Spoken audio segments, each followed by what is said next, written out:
ایک mind set ہے کہ لوگوں کے بارے میں یہ غلط فہمی پیدا کی جاتی ہے کہ آخر آپ قربانیاں ہی کیوں کریں، کسی کی شادی کیوں نہیں کروا دیتے؟ اگر آپ حج ہی بار بار کرتے ہیں تو آپ بہت سارے اور لوگوں کے لیے بہت سارے کام کر سکتے ہیں، اور آپ کہتی ہیں کہ حج جو ہے وہ فقر کو دور کرتا ہے۔ جی وہ میں نہیں کہتی، اللہ کے رسول صلی اللہ علیہ وسلم نے فرمایا، جی یہ رسول اللہ صلی اللہ علیہ وسلم کی حدیث ہے۔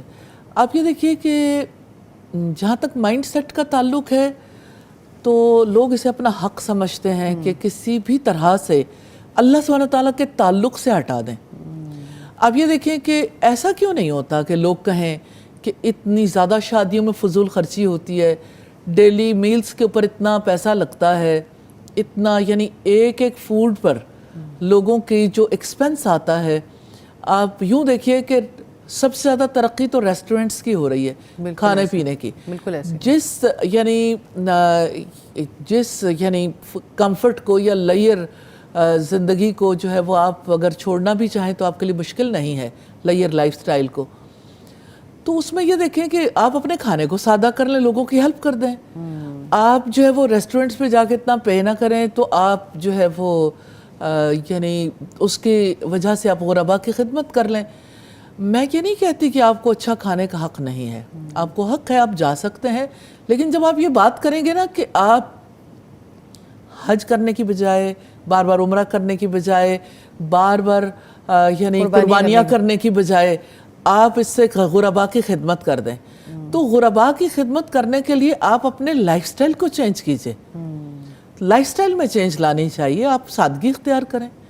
تو یہ بات بڑی عجیب ہے کہ سادگی کا درس دینے کی بجائے آپ اللہ سے تعلق کاٹنے کی باتیں کرتے ہیں جہاں سے آپ کو نفع ملنا ہے۔ تو آپ اسپرچل گروتھ کے راستے میں، اسپرچل کنیکشن کے راستے میں رکاوٹ نہ بنیے۔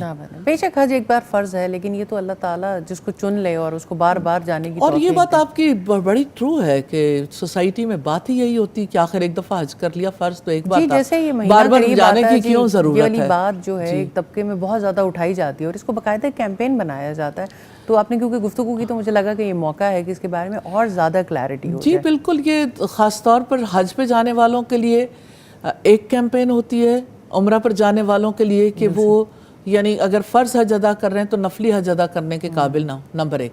نمبر دو یہ ہے کہ جو پیچھے رہ جانے والے ہیں ان کے لیے کیمپین کی جاتی ہے، قربانی کرنے کا کیا فائدہ، اتنے جانور ذبح کر دیں گے، اتنا زیادہ پیسہ لگے گا، تو قربانی کی کھا لیں۔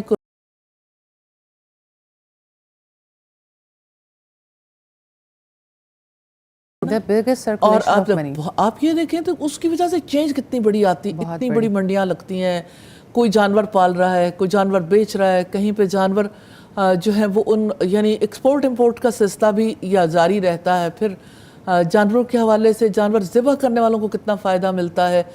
پھر اسی طرح سے قربانیاں جب ہوتی ہیں تو قربانیاں کرنے کی وجہ سے یعنی غربا کے گھروں تک کس طرح سے ایک ایک فرد تک گوشت پہنچتا ہے۔